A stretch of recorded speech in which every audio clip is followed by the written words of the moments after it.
Assalamualaikum dan salam sejahtera murid-murid. Bertemu kembali bersama Cikgu Dayah dalam kelas Sains tahun 6.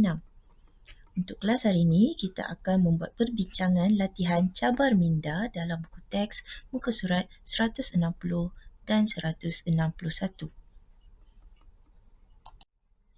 Okey, kamu boleh klik link kehadiran kamu dahulu.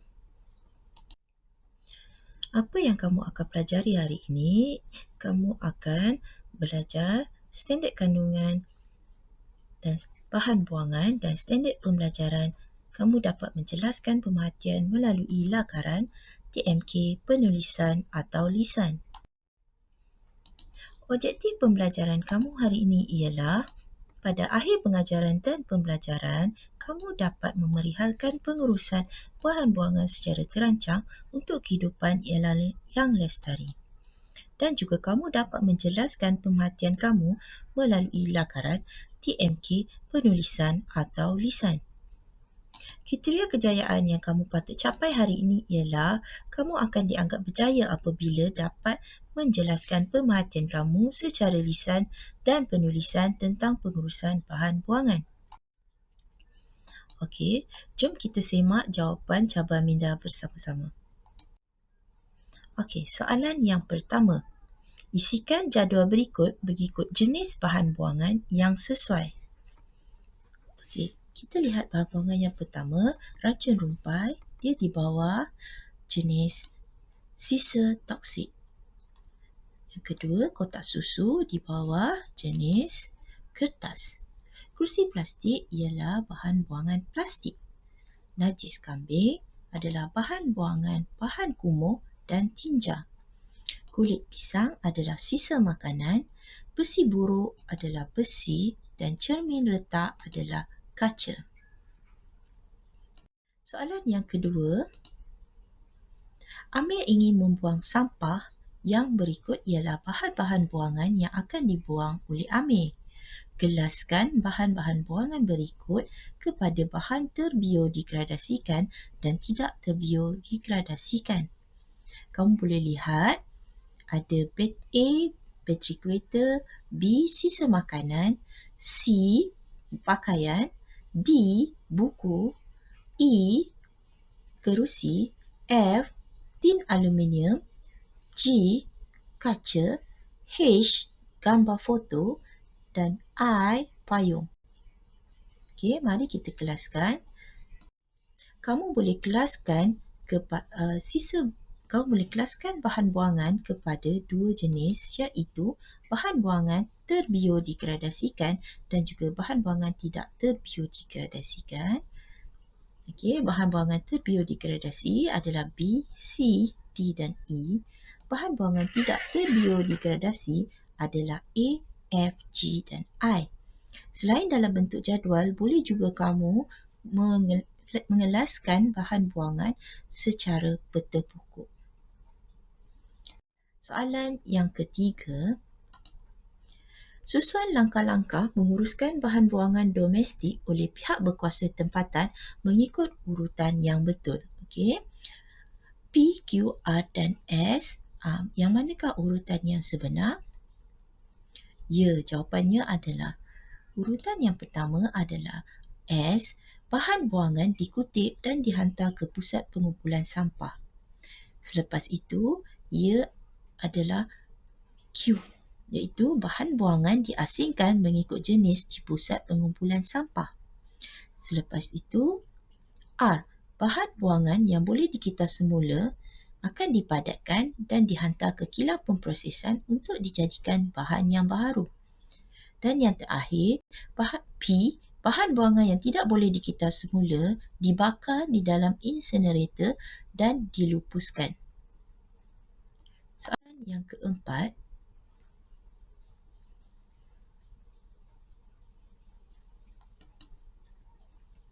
apakah kesan pembuangan bahan buangan tidak terbiodegradasikan secara tidak berhemah? Okay, apakah kesan utama dia, murid-murid?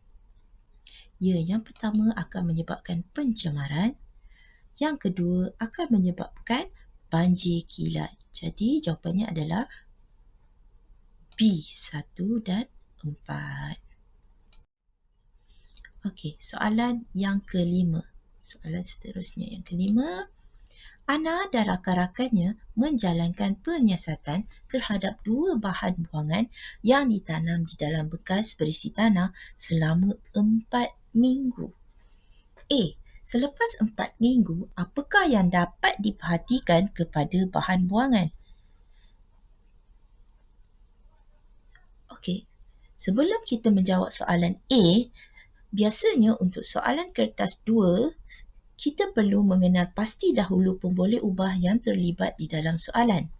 Okey, setelah dibaca, kamu pasti akan dapat mengenal pasti pemboleh ubah dimanipulasinya ialah jenis bahan buangan. Pemboleh ubah bergerak balasnya ialah keadaan bahan buangan selepas 4 minggu. Dan juga pemboleh ubah dimalarkan ataupun pemboleh ubah yang sama adalah tempoh penyiasatan. Kita kembali ke soalan A. Apa yang dapat diperhatikan kepada bahan buangan? Selepas 4 minggu, apa yang akan berlaku kepada ikan? Ya, ikan sudah mereput ataupun boleh juga kamu tulis sudah tiada dalam bekas. Manakala untuk yang kedua, botol plastik, pemerhatian kita adalah tiada perubahan ataupun kamu boleh tulis botol plastik masih di dalam tanah. Okay. Soalan B. Berikan satu inference berdasarkan pemerhatian kamu di A. Inference merujuk kepada alasan. Okey, mengapa ikan sudah tiada dalam bekas tetapi botol plastik masih ada dalam bekas? Ya, kerana ikan sudah mereput kerana ia merupakan bahan buangan terbiodegradasikan.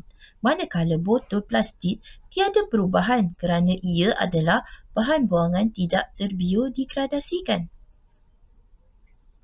Soalan C. Apakah tujuan eksperimen ini? Untuk soalan tujuan, seperti yang cikgu telah menyatakan dalam kelas-kelas yang sebelum ini, okey, kita boleh menggunakan ayat untuk menyiasat hubungan di antara PM dan PB. PM dan PB sebentar tadi kita dah kena pastikan, jadi mudahlah untuk kita jawab soalan tujuan. Ya, jawapannya adalah untuk menyiasat hubungan di antara jenis bahan buangan dan keadaan bahan buangan selepas 4 minggu. Okey, soalan seterusnya. D. Apakah kesimpulan yang boleh kamu buat daripada penyiasatan ini? Ya, kamu boleh menulis kesimpulan. Bahan buangan terbiodegradasikan boleh direputkan oleh mikroorganisma, manakala bahan buangan tidak terbiodegradasikan tidak boleh direputkan oleh mikroorganisma. Ataupun boleh juga kamu membuat kesimpulan, sisa makanan ialah bahan buangan terbiodegradasikan kerana ia mereput, manakala botol plastik ialah bahan buangan tidak terbiodegradasikan kerana ia tidak mereput. Okey, kita lihat soalan yang terakhir iaitu soalan yang ke-6. Rajah di bawah menunjukkan hasil penyiasatan jumlah penggunaan beg plastik di bandar A.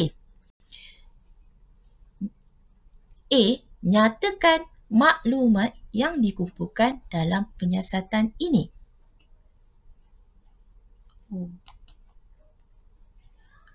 Okey. Maklumat yang dapat dikumpulkan, bagaimana kita mencari jawapan untuk maklumat? Bila soalan bertanyakan tentang maklumat, bermaksud dia bertanyakan apakah pemboleh ubah kepada soalan ini. Okey, mula-mula kita kena pasti dahulu pemboleh ubah yang terdapat dalam soalan, iaitu yang pertama, bulan, iaitu pemboleh ubah dimanipulasikan, ataupun kamu boleh juga menjawab jumlah penggunaan beg plastik sebagai jawapan. Ataupun boleh juga kamu memberi jawapan pemboleh ubah yang sama, iaitu jenis bahan buangan.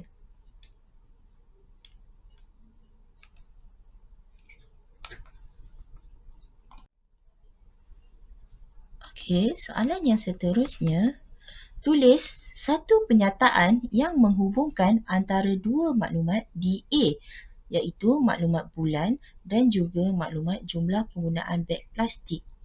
Untuk menjawab soalan hubungan, kamu boleh menggunakan formula H, iaitu semakin bertambah bulan, pola dia meningkat. Kamu lihat pola PP pula meningkat juga. Jadi semakin bertambah jumlah penggunaan beg plastik. Untuk menjawab hubungan, kamu menggunakan formula H dan kamu lihat dia punya pola. Untuk bulan Januari, April, Ogos, Disember bertambah. Kamu lihat jumlah penggunaan beg plastik, pola dia adalah daripada 50 hingga ke 100 bertambah. Jadi kita gabungkan jawapannya menjadi semakin bertambah bulan, semakin bertambah jumlah penggunaan beg plastik. Soalan C. Nyatakan satu kesan buruk yang akan berlaku kepada bandar A akibat corak perubahan itu. Kamu boleh menjawab akan berlakunya pencemaran alam sekitar, ataupun kamu boleh tulis akan berlakunya banjir kilat, ataupun kamu tulis memudaratkan kesihatan penduduk. Salah satu adalah betul. Soalan D. Nyatakan satu inference untuk menerangkan perubahan jumlah penggunaan beg plastik dari bulan Januari hingga Disember. Inference kita bagi sebab. Kalau kamu lihat kepada graf tadi, penggunaan beg plastik dari bulan ke bulan semakin bertambah. Mengapa? Ya, kerana penduduk bandar A tidak mengamalkan 3R, iaitu mengurangkan, menggundur semula dan kitar semula barang, menggundur semula beg plastik. Okey. Soalan yang terakhir iaitu soalan A. Bina satu hipotesis berdasarkan penyataan di atas. Jumlah kes denggi di bandar A dipengaruhi oleh jumlah bahan buangan yang dihasilkan oleh penduduk bandar tersebut. Jadi, untuk jawab soalan hipotesis ataupun hipotesis, perkara pertama yang perlu kamu buat ialah mencari pemboleh ubah dahulu. Kita kena pasti dulu pemboleh ubah. Yang pertama kita dapat lihat dalam penyataan di atas adalah pemboleh ubah dimanipulasi, iaitu jumlah bahan buangan yang dihasilkan oleh penduduk bandar tersebut. Yang kedua, pemboleh ubah bergerak balas, jumlah kes denggi di bandar A.